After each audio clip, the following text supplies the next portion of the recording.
ಹಾಗಾದರೆ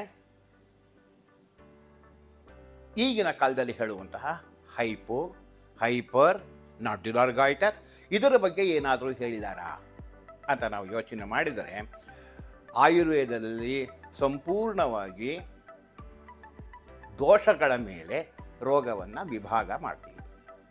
ವಾತ, ಪಿತ್ತ, ಕಫ, ಮಾಂಸ, ಮೇದ, ಹೀಗೆ ಆಯಾ ಅಂಗಗಳಿಗೆ ಬರುವಂತಹ ರೋಗಗಳನ್ನು ಆಯುರ್ವೇದ ಸಂಪೂರ್ಣವಾಗಿ ವಿವರಣೆ ಕೊಡ್ತಾ ಹೋಗುತ್ತೆ. ಅದೇ ರೀತಿ ಗಲಗಂಡ, ಗಂಡಮಾಲ, ಅಪಚಿ, ಅರ್ಬುದ ಈ ಅಧ್ಯಾಯದಲ್ಲಿ ನಾವು ನೋಡ್ತಾ ಹೋದಾಗ ವಾತಜ, ಕಫಜ, ರಕ್ತಜ ಮತ್ತು ಮೇದಜ ಮತ್ತು ಮಾಂಸ, ಹೀಗೆ ಇವುಗಳ ವಿಭಾಗವನ್ನು ಸಂಪೂರ್ಣವಾಗಿ ಹೇಳಿ ಅದನ್ನು ಲಕ್ಷಣಗಳನ್ನು ಹೇಳ್ತಾ ಹೋಗ್ತಾರೆ. ಪ್ರತಿಯೊಂದಕ್ಕೂ ಲಕ್ಷಣ ಇದೆ.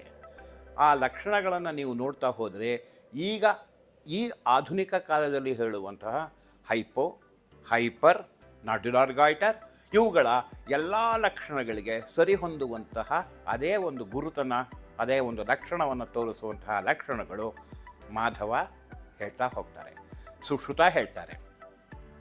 ನಿಮಗೆ ಆಶ್ಚರ್ಯ ಆಗಬಹುದು, ಆಯುರ್ವೇದದ ಶಸ್ತ್ರಚಿಕಿತ್ಸಕನಾದಂತಹ ಸುಶ್ರುತ ಇದಕ್ಕೆ ಒಂದು ರೀತಿಯ ಸರ್ಜರಿಯನ್ನು ಹೇಳ್ತಾರೆ. ಗಂಡಮಾಲ ತನ್ನ ಒಂದು ಅವಸ್ಥೆಗೆ ಸರ್ಜರಿಯನ್ನು ಮಾಡಬಹುದು ಅಂತ ಹೇಳ್ತಾರೆ. ಆದರೆ ಕಾಲನಿಮಿತ್ತ ಅದು ಈಗ ನಮ್ಮ ಕೈಯಲ್ಲಿ ಅದು ಇಲ್ಲ, ಸರ್ಜರಿಯನ್ನು ನಾವು ಪೂರ್ತಿ ಕಳ್ಕೊಂಡಿದ್ದೇವೆ. ಆದರೆ ಆಯುರ್ವೇದ ಇದನ್ನು ಚಿಕಿತ್ಸೆ ಮಾಡೋದು ಅತ್ಯಂತ ಸುಲಭ ಅಂತ ಹೇಳ್ತಾ ಹೋಗುತ್ತೆ.